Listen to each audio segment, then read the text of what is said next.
ça va?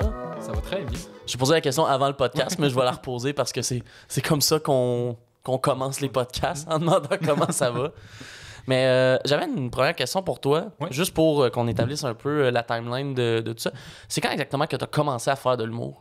J'ai commencé comme en hiver 2018. Je dis hiver, mais genre janvier, février, d'un cours du soir de l'ENH. OK. J'avais commencé au début, c'était vraiment juste un cours d'écriture en tant que tel, d'humour et politique avec Fred Dubé.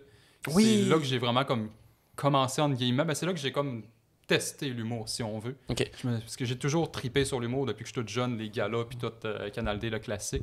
Oui. Mais comme on écoutait tout ça un peu comme des autistes, déjà, on focus là-dessus, puis on écoute tout, même si on l'a vu 10 fois de Exact. temps, Puis tu connais le texte par cœur. Exact, puis on tripe quand même, puis à un moment donné, on se dit comme, je pourrais peut-être essayer ça. Fait que là, comme j'étais à Montréal, je me disais, je vais tester un cours du soir pour voir. Puis en testant, à un moment donné, en écrivant, en lisant mes textes comme de façon textuelle, le monde riait, puis ça m'a comme fait, c'est bien le fun de faire rire du monde avec nos idées. Ouais, vraiment. Puis après ça, j'ai pris l'autre cours du soir de présentation en l'automne.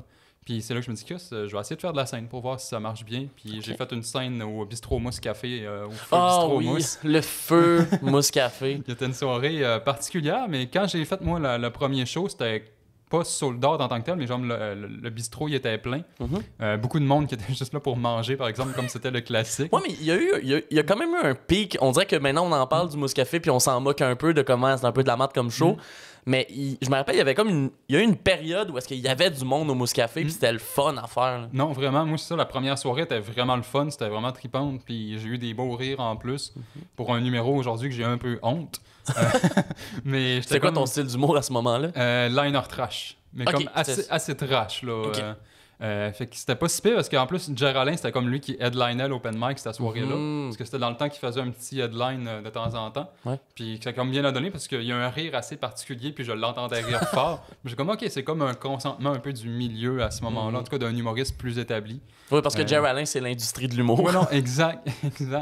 Puis ça a vraiment comme bien été. Puis là, c'est ça, quand ton premier show va bien, normalement, c'est là que tu commences à faire plus. Puis c'est là que ça a été lancé un peu, mais mettons que les 2 premières années, ça n'a pas été beaucoup de shows vraiment. Là. Ça a été par parcimonie beaucoup. Hein. OK. Puis je me demande, c'est quoi qui t'a donné le déclic de t'inscrire à un cours de soir? En fait, comment t'as entendu parler des cours de soir au départ? J'écoutais beaucoup de podcasts aussi à ce moment-là. Fait que, mettons, sous-écoute, ils en parlaient tout le temps des cours du soir, comme quoi que c'était un bon début de comme commencer par là, puis aller voir justement les tester. Fait que ça qui m'a donné l'idée d'y aller en tant que tel. Mais la grosse idée, c'est que moi, en fait, j'avais déménagé à Montréal au début pour mes études en histoire. Je venais de finir mon bac, puis là, je me concentrais sur une mineure pour comme me spécialiser, parce que le bac en histoire, c'est très, très général. Puis là, je m'étais spécialisé en histoire classique, fait que c'est période romaine, période grecque. J'apprenais mon latin puis tout, puis je tripais vraiment, j'adorais ça, mais j'étais en dépression au même moment. Fait que je faisais... ça donne bien. Fait que ça faisait pas tant bien parce que vu que comme les cours c'était le fun, mais quand je revenais à la maison, j'étais dans un état dépressif, j'avais pas le goût de faire mes devoirs, pas le goût de faire mes études, rien. Oh, shit. Fait que j'ai vraiment comme saboté mon année. Puis rendu à la 2e session, c'est là que j'ai commencé cours du soir, puis là j'ai la piqûre. Puis j'ai suivi un conseil de Mike Ward que j'aurais jamais dû suivre. Mais de comme, il disait qu'on devait pas avoir de plan B dans la vie. Que quand tu veux vraiment faire de l'humour, il faut que ça soit vraiment juste ça, tu focuses là-dessus, tu focuses sur rien d'autre. Fait que je me suis auto-saboté encore plus dans mon bac. Fait que j'ai comme pas été dans mes examens finaux, j'ai rien fait de tout ça.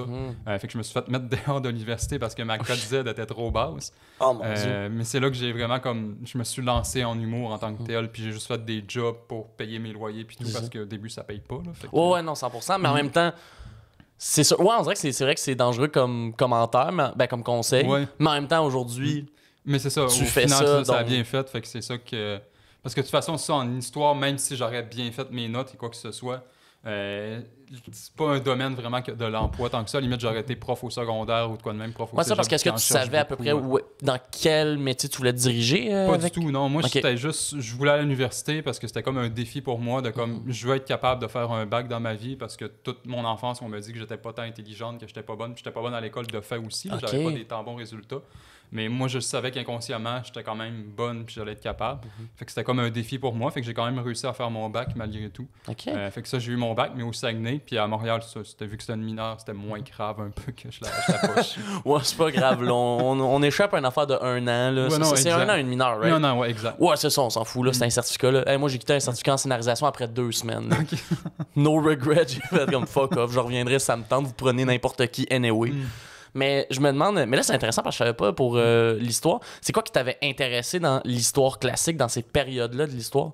Moi, c'était vraiment tout le temps la période qui me fascinait le plus parce que, de mon opinion personnelle, c'est pas mal, à part de nos jours aujourd'hui, c'était pas mal la période où est-ce que l'évolution humaine était à son pic, si on veut.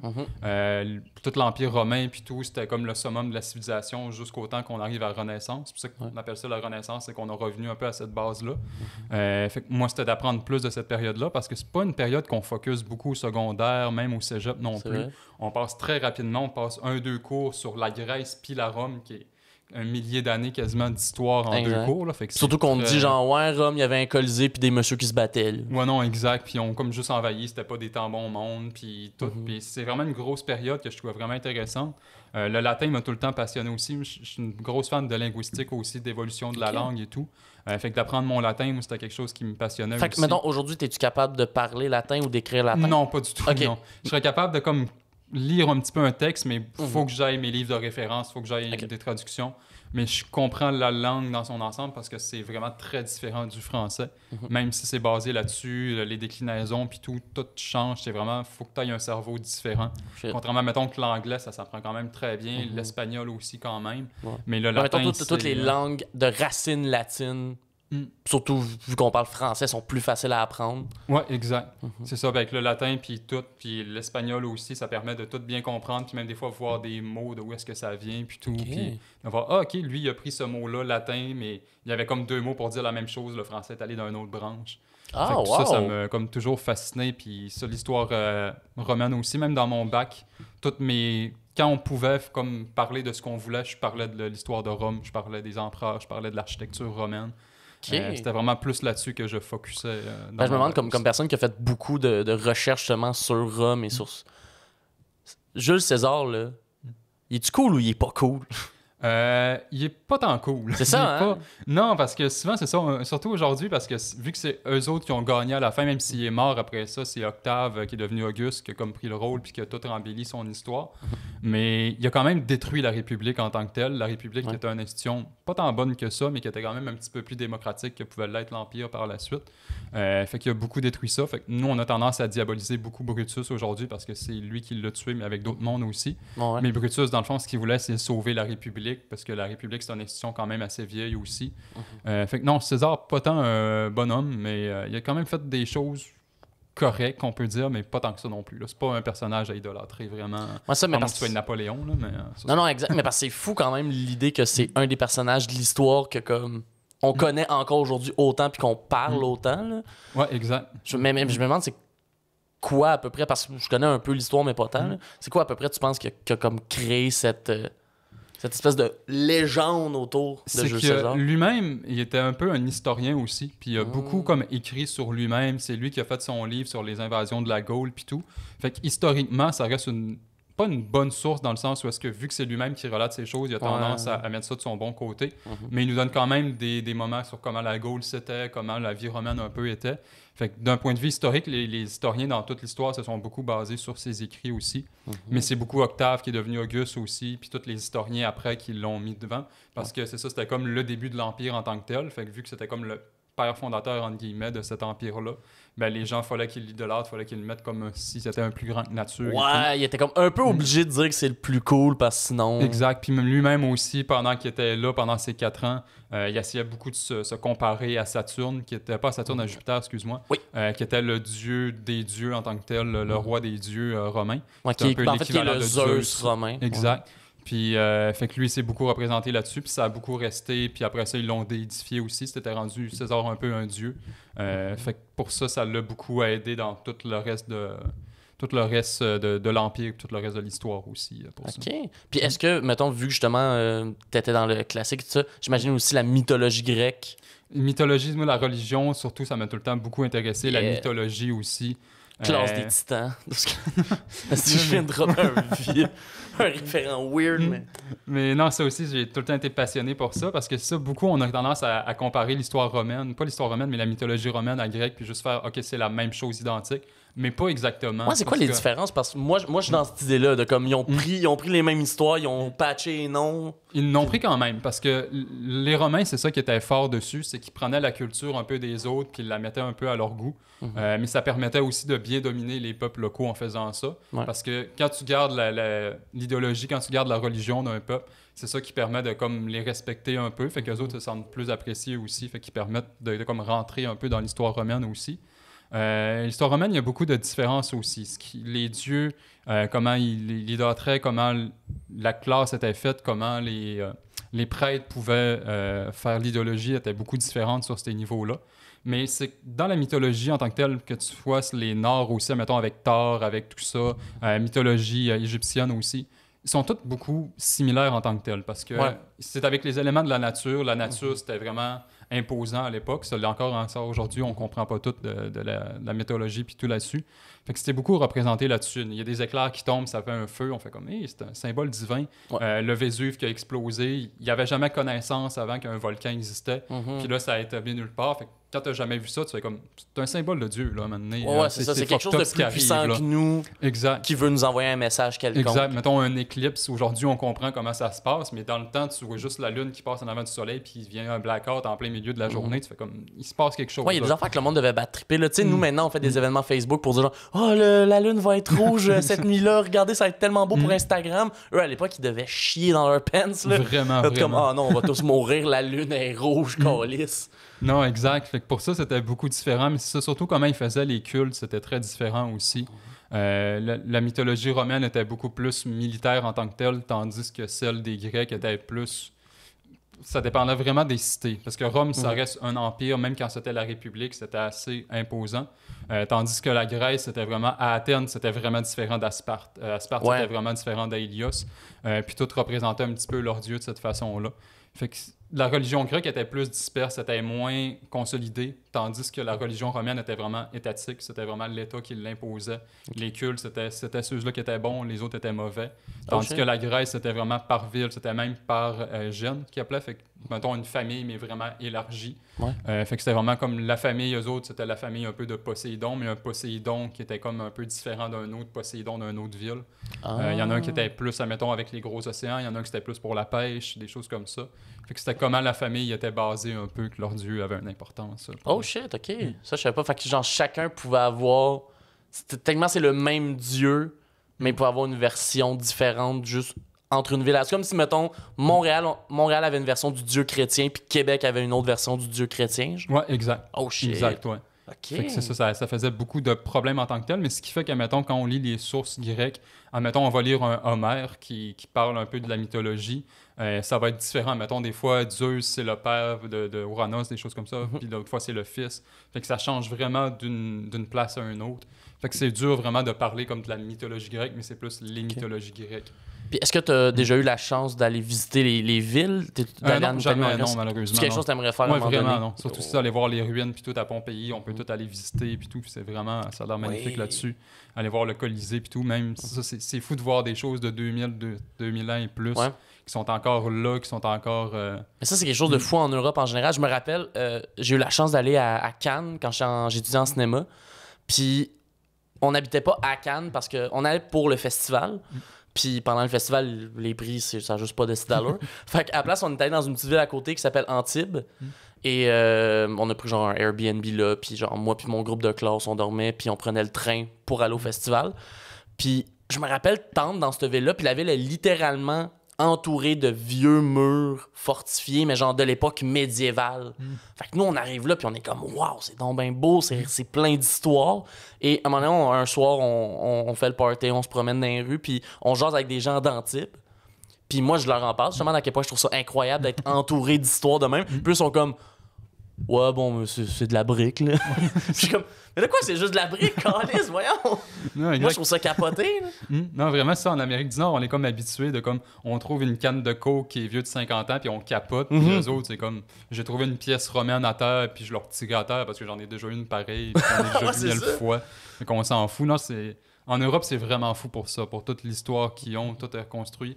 Puis en plus, c'est tellement gigantesque que peu importe t'es où en Europe, tu vas en trouver, même au Moyen-Orient, en Afrique du Nord aussi. Ouais, puis ça va être des royaumes différents, mais avec tous autant d'histoires que les autres, là. Exact. OK. Puis je me demande, est-ce qu'il y a genre un misconception, j'ai comme pas le mot en français, là, mais un misconception sur l'histoire grecque ou l'histoire romaine que le monde a, que toi tu sais, ça c'est pas vrai? Ben, c'est beaucoup les batailles en tant que telles qui se sont pas passées comme on pense. Comme, mettons, 300, à cause du film, ça a été beaucoup parlé. Il était pas 300. Il était pas autant que ça. Puis en plus, les méchants dans l'histoire, c'était même pas les Perses, c'était les Spartes. Ouais, exact, parce que les Spartes, c'était vraiment comme... C'était plus... Là, c'est une analogie, une mauvaise anachronisme que je vais faire un peu, mais il était plus considéré fasciste en tant que tel, si on veut. Il était beaucoup comme eux autres dans l'esclavage, dans le non-respect. C'était vraiment, on est Sparte ou tu l'es pas, puis on s'en fout. T'es pas avec nous autres, t'es contre nous autres, puis on te tue, on s'en fout. Tandis que les Perses, eux autres, à ce moment-là, c'était vraiment très cosmopolite. Eux autres, ils acceptaient peu importe la différence, de soit de religion, de ethnique ou peu importe. Ils étaient vraiment comme un peuple qui était vraiment gros en plus. Ça, c'était quand même bien représenté dans le film. Ça, c'était immense, la Perse, à ce moment-là. C'était pas mal l'Empire romain avant l'Empire romain. Fait que pour ça, c'est très mal vu là-dessus. Tous les empereurs, on a tendance à beaucoup, mettons à Rome, dire que certains empereurs, c'était des maniaques qui étaient fous dans la tête, que, mettons, Néro qui a collissé le feu à toute Rome au complet, ce qui n'est pas vrai en tant que tel. Il n'a pas vraiment mis le feu. Les feux à Rome, ça arrivait très, très, très souvent. Tout était comme... il y avait déjà des blocs appartements en tant que tel à cette époque-là, mais c'était tout fait en bois, tout était collé. Fait que ça prenait juste quelqu'un qui fasse un feu dans sa maison pour cuisiner, puis le feu pouvait pogner en 2 secondes. Quelqu'un veut s'allumer une clope, puis genre la moitié du quartier est partie. C'est ça, exact. Puis il n'y avait pas de pompiers en plus, c'est vraiment à l'époque. Il y en avait en tant que tel, mais c'était des pompiers privés. Fait que si tu payais pas, ils s'en colissaient. Ah, c'était une compagnie privée? C'était des compagnies privées, ouais, exact. Ah, c'est ça, il n'y avait pas de public qui s'en foutait un peu, puis des fois, c'était juste comme... Ben, c'était un quartier pauvre, fait qu'on va les laisser brûler, c'est pas grave. Puis, admettons, Crassus, qui est comme l'homme riche en tant que tel de l'époque, un peu dans le temps de César, justement. Lui, il a comme profité de ces moments-là, de comme tout est en feu, les propriétaires, ils ont plus une scène, ils rachetaient ça à bas prix, ils reconstruisaient. C'était comme un peu le Trump de l'époque qui profitait de la crise immobilière, puis il faisait plein d'argent là-dessus. Pour de vrai, c'est là qu'on voit qu'il y a pas... Les choses changent pas beaucoup des fois. Non, exact. C'est pour ça que c'est ça que je disais que comme Rome, c'était comme le pic en tant que tel, parce que ça ressemble beaucoup. Il y a beaucoup de comparaisons qu'on peut faire à aujourd'hui sur comment la société fonctionnait, comment l'économie fonctionnait. C'était quand même du capitalisme un peu avant le temps aussi, beaucoup qui se passait à cette époque-là, que le monde devenait riche de cette façon-là. Moi, le pire, c'est ce que je trouve drôle dans genre... À un moment donné, je voulais écrire un gag là-dessus, puis je trouvais pas comment le faire, mais là, comme faut croire que ça a déjà existé. J'avais écrit un gag justement sur à quel point ça ferait pas de sens des pompiers payés à la commission. Exact, ça existait. Exact. C'est ça, il y a du monde comme Crassus, il avait ses propres pompiers, fait que quand ses affaires pognaient en feu, il pouvait aller les éteindre vite. Mais si c'était un pauvre, si tu n'avais pas, tu perdais tout. Puis il n'y a pas d'assurance qui existait encore à cette époque-là. Les assurances, c'était à peu près 400 ans que ça a été inventé. Pas inventé, là, mais plus ou moins créé et tout. Parce que justement, à force que le monde y avait des feux, il fait comme, il faudrait peut-être se protéger un peu de ça. Il faudrait peut-être avoir de quoi un backup, là, au cas où que ça arrive. Exact. Surtout quand c'est pas moi qui pars le feu, c'est genre le gars 3 blocs plus loin. C'est ça, exact. Qui voulait juste se faire un steak. Ah, mais c'est... Colin, c'est intéressant, mais en même temps, ça fait peur, surtout quand tu vois comment Rome a tombé, puis là, t'es comme... Non, exact. Je sais pas. J'aimerais ça recevoir quelqu'un pour parler, justement, tu sais, toutes les théories, genre de... Ça va être quoi la chute de l'Empire américain ou des affaires de même, là? Mais exact, mais ça, c'est des choses qui se passent sur comme des centaines d'années quasiment. Comme ça, Rome, on pense que, mettons, OK, 456, c'est là que tout est forgé quand Odécrar est arrivé, puis il a tout brisé. Mais ça s'est pris, ça a été vraiment long. Rome, il existait encore après. Il y avait encore des Romains qui vivaient à Rome. Il y a toujours eu du monde qui a vécu à Rome du début jusqu'à aujourd'hui. Ouais, la ville n'a pas été rasée. Non, exact, c'est ça. C'est la ville en laquelle qu'on appelle la ville éternelle parce que ça, depuis son existence, elle existe encore. Il y a encore du monde qui sont là.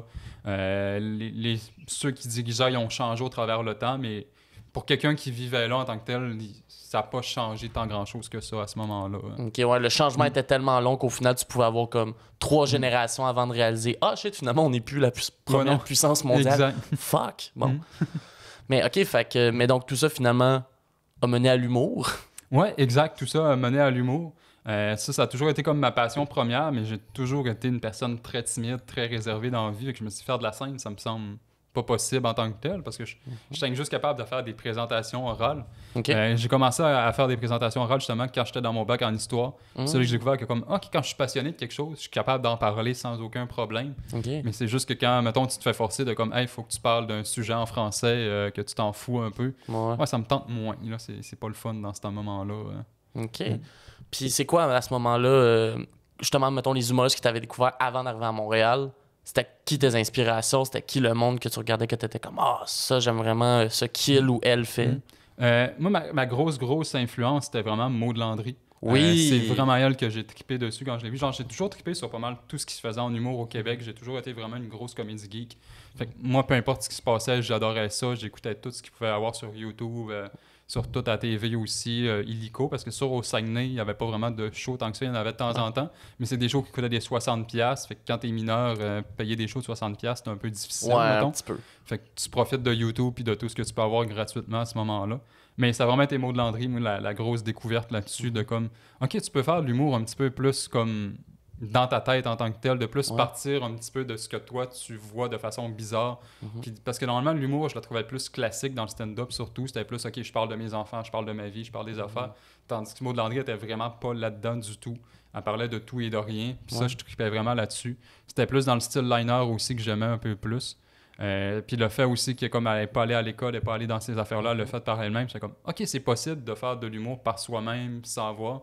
Autant que j'aurais toujours aimé ça faire l'école nationale, je me suis même essayé, mais j'aurais jamais été financièrement capable de le faire, par exemple. Ouais, c'est difficile. quand même un bon coup aussi. Puis j'étais comme, justement, vu que j'avais fait un bac, j'étais déjà beaucoup dans les dettes d'études.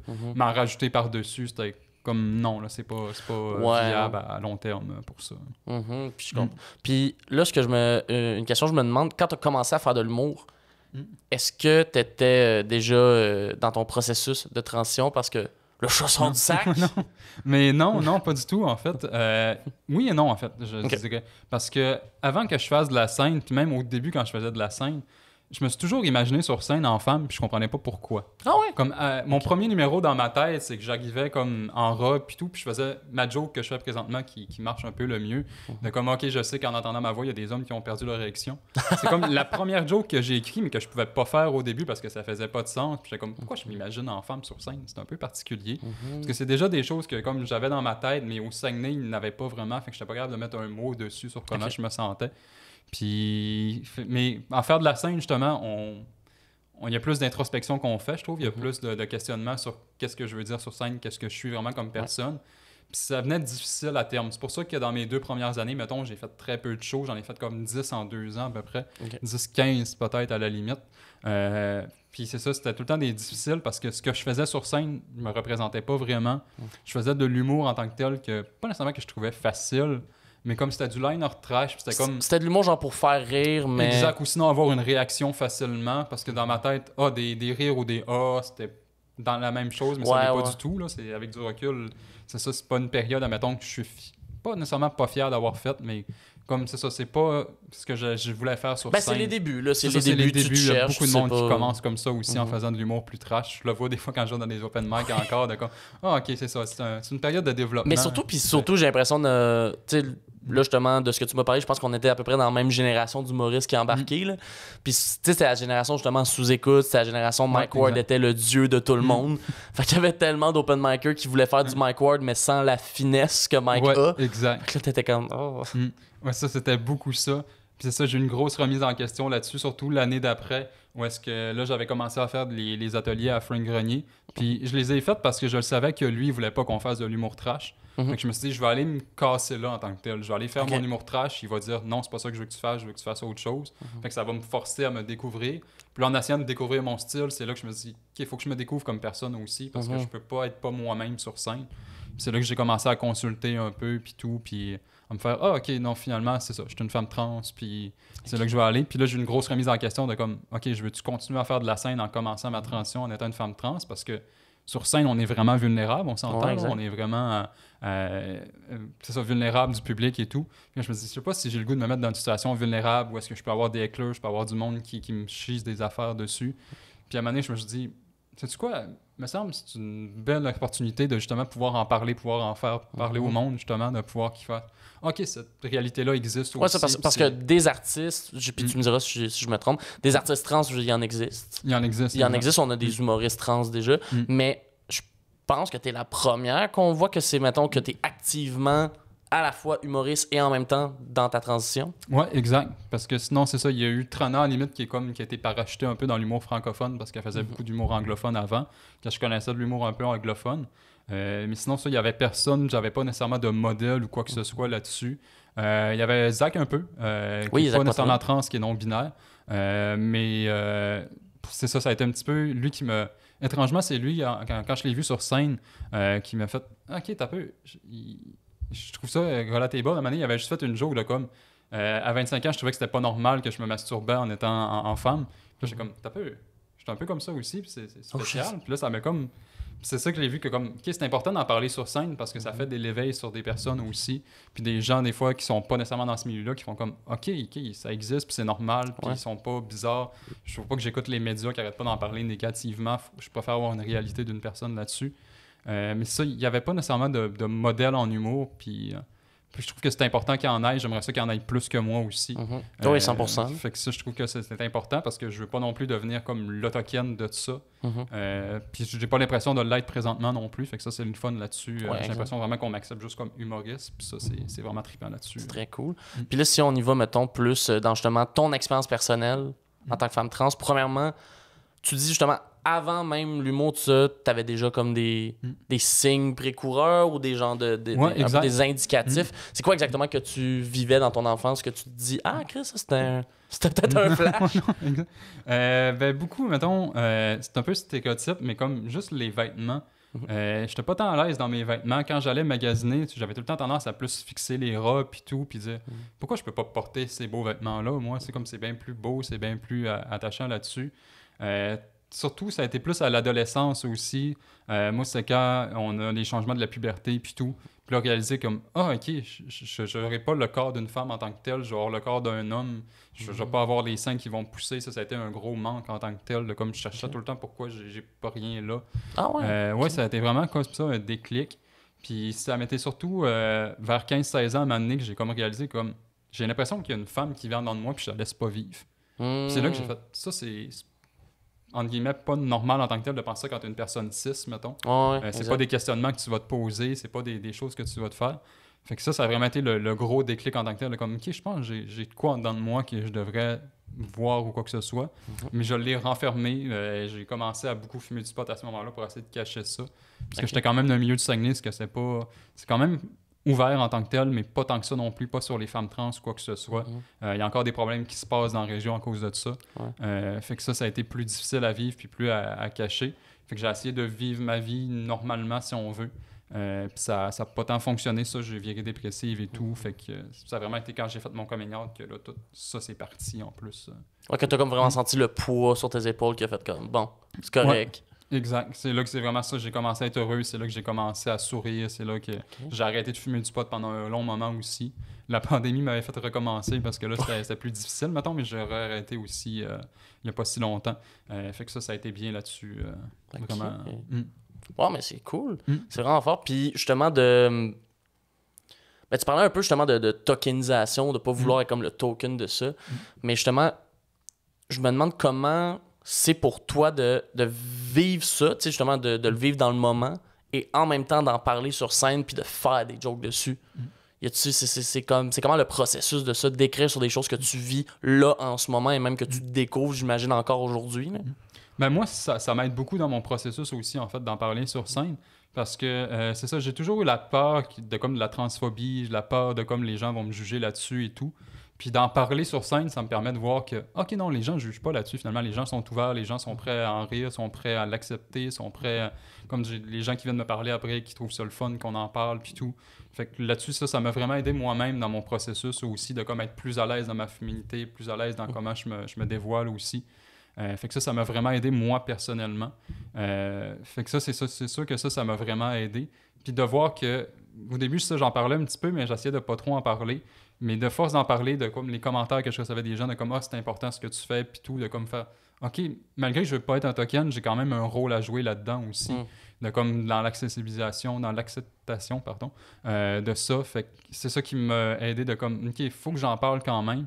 Mais là, de plus en plus, j'essaie de m'en détacher parce que j'ai quand même aussi, je trouve, un abcès à péter au début. Comme ça, j'ai mes petits gags de présentation là-dessus juste pour dire OK, c'est ça la réalité, c'est ça, je suis une femme trans, pour ça, la disparité entre ma voix et ma présentation. Puis une fois que c'est fait, les gens acceptent, puis ils s'en foutent, puis je suis capable de parler de n'importe quoi. Fait que ça, c'est vraiment le fun. Ça, t'es capable de faire ses premiers gags Puis que là, le monde font comme « OK, parfait, j'ai accepté ça » puis parler de n'importe quel autre sujet. Parce que je l'ai vu aussi, là, j'avais fait des shows en Gaspésie. Puis on avait fait 2 shows, 2 soirs différents. Le premier soir, j'ai fait comme mon numéro habituel avec ces gags-là. Puis le deuxième soir, je me disais, OK, vu qu'on est à la même place, ça doit être le même monde, j'ai pas besoin d'en parler. Finalement, en étant sur scène, j'ai réalisé que c'était pas vraiment le même monde. Il y avait comme un 5-10% de mettons qui étaient là les 2 soirs, mais l'autre, c'était un public complètement différent. Puis je n'ai pas parlé pendant comme 1-2 minutes au début. Puis je voyais que l'écoute était pas tant là, que le monde était comme, il était confus un peu de comme, qu'est-ce qui se passe aussi. Puis c'est pas pour dire, mettons, que c'est un public de région ou quoi que ce soit, parce que c'est un auberge jeunesse. C'était des gens qui venaient beaucoup de Montréal, qui venaient beaucoup d'ailleurs aussi, qui étaient en Gaspésie pour le tourisme. Puis aussitôt que j'ai fait un gag là-dessus, ça a comme explosé. Là, j'ai fait, OK, faut que je brise l'abcès. C'est ça, t'as juste donné la clé de c'est pour ce. Ouais, exact. Oui, c'est moi. C'est ça, moi. On passe à un autre appel. Exact. Okay. Exact. Puis là, c'est sûr que ça, plus je vais devenir, plus les gens en tant que tels vont savoir je suis qui, moins je vais avoir besoin de le faire. Fait que ça va devenir le fun. Mais ça me dérange pas non plus parce que ça brise un abcès, ça me fait des bons gags au début. Puis c'est toujours le fun de commencer avec un bon rire. Ouais, non, exactement. Ça donne en confiance aussi de comme, OK, les gens sont là pour rire. Fait que ça, c'est le fun pour ça. Oui.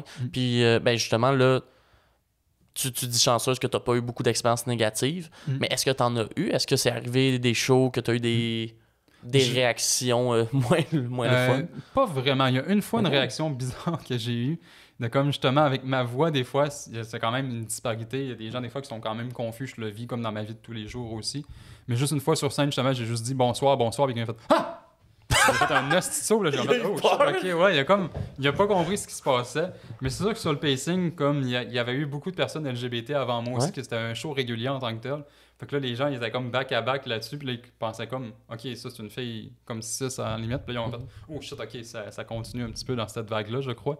Mais c'est vraiment la seule comme mauvaise réaction. Mais c'était pas vraiment une mauvaise réaction, c'était plus juste une réaction typique.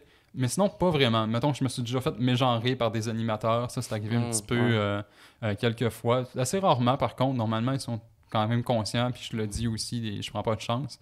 Mais sinon, du public ou quoi que ce soit, même des commentaires en ligne ou quoi que ce soit, je touche du bois. Là. Je sais pas si c'est du vrai bois. Je pense que c'est du bois, oui, je pense qu'on peut.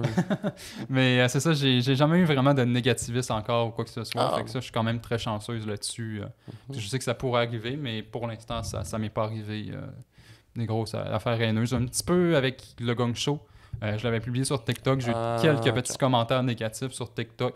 Mais il y a tellement du monde qui sont venus à ma défense, je sens que j'ai besoin de le faire. Que c'est comme... Ouais, surtout que TikTok, là. C'est ça, c'est comme... Sur comme, mettons, 1000 commentaires, c'était comme 2-3 commentaires comme ça, là. Fait à un moment donné, il faut vivre avec la part des choses. Là. Si ça existe, des mouvements transphobes aussi, puis tout, il y en a dans le monde. Fait c'est là, mettons, mais on est là pour le faire changer aussi. Ah oui, exactement, 100%. Là.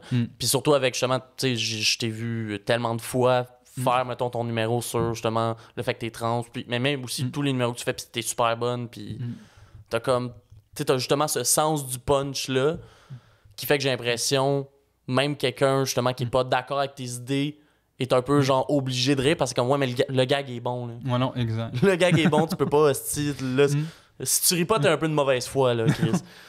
Mais, puis je me demande aussi, par rapport... je sais qu'à un moment donné, il y avait la soirée Drôle en Queer qui avait commencé quelque chose que je trouvais intéressant, justement, parce que tu parlais de te faire mégenrer au début. De, justement, mettre les pronoms de tous et chacun du pacing sur, genre... Ben, mettons, l'animateur avait le pronom de tout le monde, puis il le demandait avant le show. Puis il était comme, toi, c'est quoi tes pronoms? Toi, c'est quoi tes pronoms? Même les gens qui, mettons, sont cis, hétéros, d'habitude... habituellement. Et puis je trouvais ça intéressant, puis je me demandais que tu pensais quoi de cette idée-là? Je pense que c'est bien. En fait, justement, surtout parce que Drôle en Queer, c'est plus comme open mic, fait que des fois, tu connais moins les humoristes. Parce que c'est sûr qu'à un certain niveau, à un moment donné, les gens se connaissent entre eux autres aussi, fait que c'est plus clair. Mais c'est sûr, dans des termes de des soirées que tu connais moins les gens, je pense que c'est une bonne approche de le faire pour pas forcer la personne à le faire non plus. C'est juste plus simple pour tout le monde, l'animateur, pour être sûr de pas se tromper non plus. Puis ça ne demande pas grand-chose non plus. Là. C'est juste, hey, précisez-moi vos prénoms, puis je vais le marquer sur la feuille. Puis c'est fait, puis il n'y a pas de stress après ça là-dessus. Je pense que c'est une bonne approche de faire, pour inclure justement les gens plus queer, les non-binaires aussi. Des fois, c'est plus... quand c'est les yels, les choses comme ça, des fois, c'est peut-être plus difficile pour quelqu'un qui est moins habitué comme un animateur. Fait qu'au moins, ça lui donne une béquille là-dessus en tant que tel pour le faire. Est-ce que tu penses que c'est quelque chose qui pourrait être appliqué dans plus de soirées?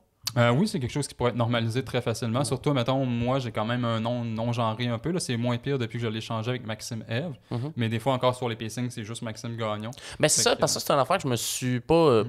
pas je me suis planté, mais je m'étais questionné quand je t'avais reçu au terminal. Ouais. Parce que moi, au terminal, j'avais dit Maxime F. Gagnon. Et là, quand t'étais Ouais, monté ça, sur c'est scène... moi-même qui se trompe aussi des fois. Ok, c'est ça. Parce que j'étais comme, ben là, j'ai voulu dire tout le nom, mais finalement, j'aurais pu juste dire Maxime Gagnon. C'est juste moi, parce que ça fait quand même comme 1 an, mettons, que je fais ce gag-là en tant que tel. Puis je l'ai toujours dit avec Maxime Gagnon, fait que c'est comme moi-même pas... C'est un réflexe automatique. Exact, réflexe automatique, parce que ça, qu'on m'appelle juste Maxime, Maximev, les deux me dérangent pas du tout, parce que c'est 2 prénoms. Fait que ça, c'est vraiment pas grave, mais c'est juste ça, sur scène, j'essaye de dire Maximev Gagnon, parce que sur mes réseaux sociaux, c'est ce nom-là qui est plus facile à trouver.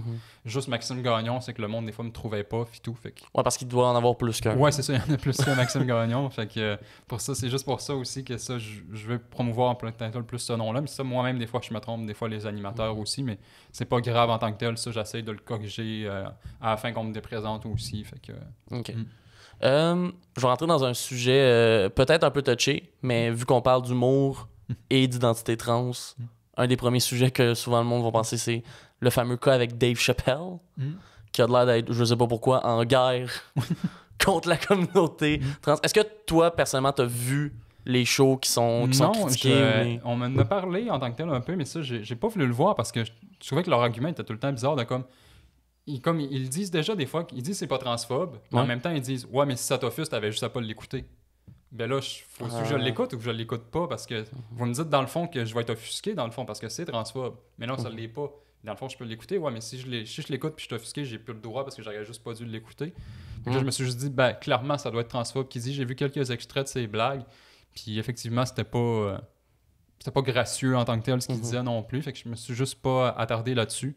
De toute façon, les humoristes américains, j'ai tendance à pas trop les écouter non plus. Okay.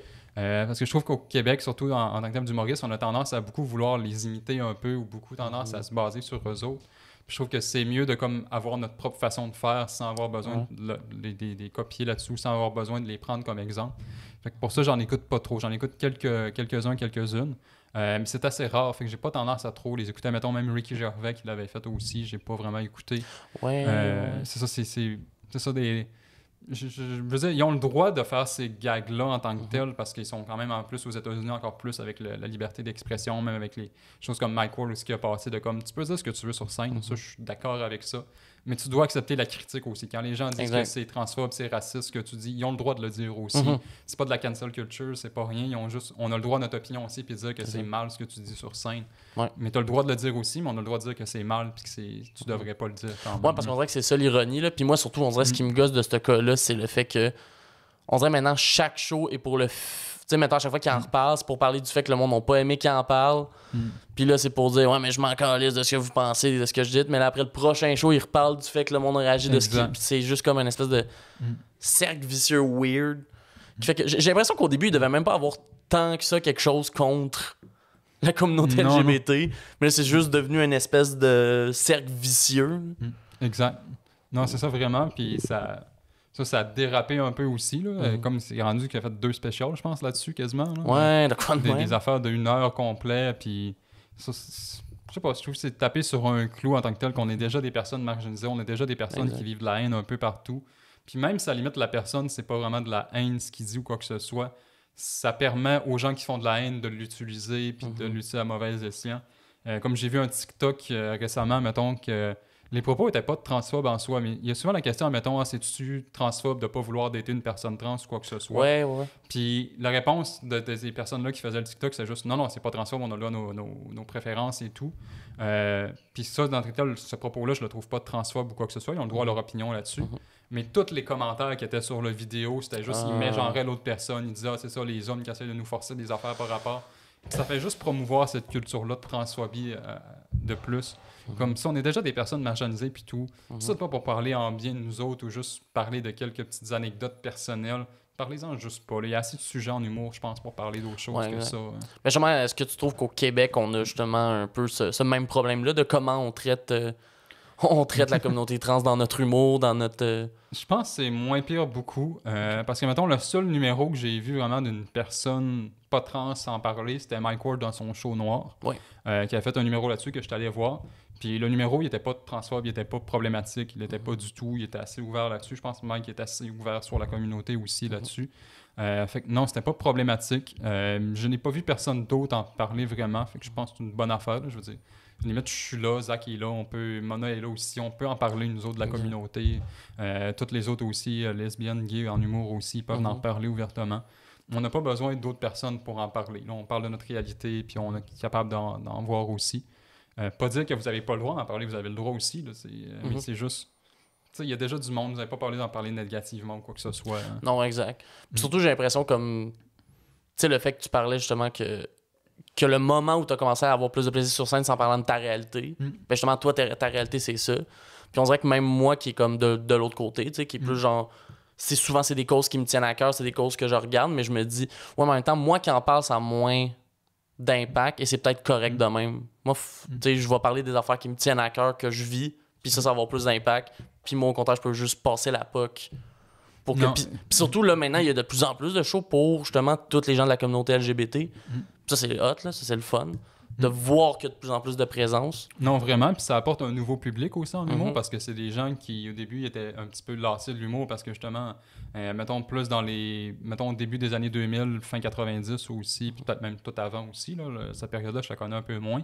Mais c'était beaucoup de la haine qu'il y avait, c'était beaucoup des jokes, c'est tapettes. Ces personnes trans, mais c'était tout le temps avec des termes mal utilisés puis qui dénigraient un peu. Fait que c'est sûr que la communauté s'est sentie un peu rejetée par le milieu de l'humour un peu. Fait qu'ils ont dévié de ça puis sont allés ailleurs. Mais là, avec cette réalité-là, ben, ça attire les gens de revenir un peu vers l'humour aussi. Puis ça, je pense que c'est bénéfique pour tout le monde, là, parce que même des personnes qui en parlent pas sur scène parlent de choses drôles maintenant puis sont moins dans des propos problématiques. Je pense au final, ça aide tout le monde aussi dans le milieu de l'humour pour ça. Ouais, exact. Non, c'est très cool. Puis là, on peut un peu juste aller dans l'humour en général. L'humour en général. Là, en ce moment, tu sais, je vois justement comment ça va tes affaires, puis comment ça monte. Puis justement, t'es comme quand même sur une belle lancée en ce moment. Je trouve ça cool. Puis comment justement, comment tu perçois en ce moment comment va tes affaires? Comment tu perçois, genre, la direction de carrière? Puis surtout, est-ce que tu te dis, genre, est-ce que le Maxime qui a commencé en humour aimerait voir justement maintenant la Maxime qui roule en ce moment? Oui, beaucoup. Oui, parce que ça, mes affaires vont quand même bien de ces temps-ci. Là. Je commence à avoir de plus en plus d'opportunités, de plus en plus de confiance aussi. Que ce soit à closer des shows, des choses comme ça que je me voyais pas faire, mettons, il y a 2 ans ou quoi que ce soit. Juste des shows, des fois, qui sont payés, ça me fait capoter. comme plein pour de l'humour, honnêtement. C'est ça, au début, on n'a pas cette... Quand on fait des open mic, c'est vraiment par passion, puis tout. À un moment donné, c'est comme, t'es sûr, tu veux vraiment me donner 25$ pour ce que je viens de faire? Puis tout? C'est comme, j'essaye des affaires. Tu sais, tes premiers cachettes, t'as presque envie de faire comme... Non, regarde là. Non, c'est ça, c'est pas... Fais-toi pas ça. Là, des fois, on me paye comme avant que je fasse le show. T'es comme, t'es sûr que tu veux pas me voir sur scène avant de me payer? Là, comme, tu sais pas ce que j'ai prêt à faire, mais comme je sais quand même, ça, j'ai confiance à ce que je vais livrer tout le temps quand je fais. C'est quand même assez bon. Puis je suis rendu assez à l'aise aussi sur scène pour comme, quand tu vois que ça marche mal, ok, ben je vais aller dans du stock qui est plus rodé, plus. Fait que ça, c'est le fun d'avoir plus d'aisance sur scène par rapport à ça. Fait que oui, non, je serais fier de où est-ce que je suis rendu présentement.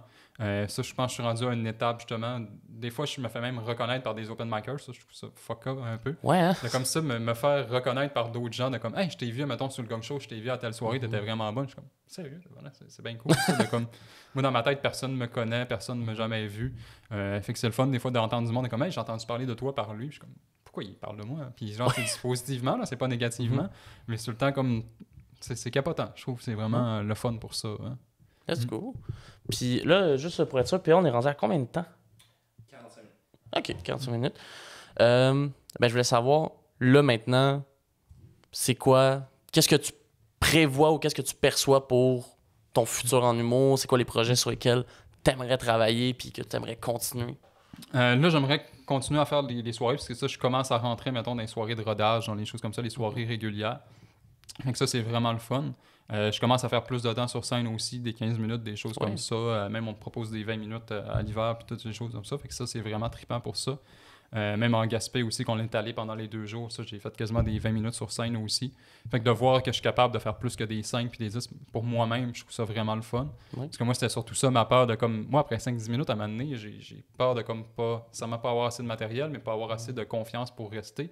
Parce que des fois, c'était le petit hype, la petite adrénaline du début. OK, il y a un rire, puis à un moment donné, OK, il y a une petite lenteur. Fait que ça, c'est vraiment le fun. Mais pour le futur, c'est ça. Je me vois continuer là-dedans. Plus de matériel commencer. Là, je commence à parler d'autres choses que ma transition aussi. Parce que c'est sûr que là, ça, pour bien rentrer, je parlais, c'est comme une carte de visite un peu.